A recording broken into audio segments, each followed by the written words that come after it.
కొత్త air force వన్లో తొలి అధికారిక పర్యటన చేశారు అమెరికా అధ్యక్షుడు Donald Trump. Theodore Roosevelt presidential లైబ్రరీని సందర్శించేందుకు నార్త్ డకోటాకు వెళ్లారు. $400 మిలియన్ విలువైన ఈ బోయింగ్ 747-800 విమానాన్ని ఖతార్ గిఫ్ట్గా ఇచ్చింది. దీన్ని ఎయిర్ ఫోర్స్ వన్గా మార్చుకున్నారు ట్రంప్. అమెరికా 250 జాతీయ దినోత్సవంలో దీన్ని ఆవిష్కరించనున్నారు. ఈలోపే తొలి ప్రయాణం చేశారు ట్రంప్. ఈ లగ్జరీ విమానంపై మరోసారి ప్రశంసల జల్లును కురిపించారు.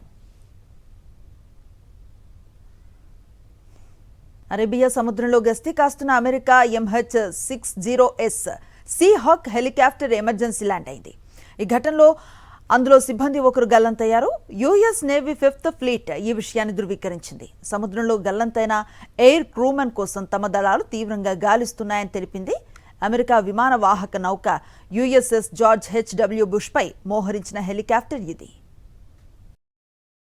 మరిన్ని అప్డేట్స్ కోసం ఛానల్ ను సబ్స్క్రైబ్ చేయండి. నోటిఫికేషన్స్ కోసం బెల్ ఐకాన్ పై క్లిక్ చేయండి.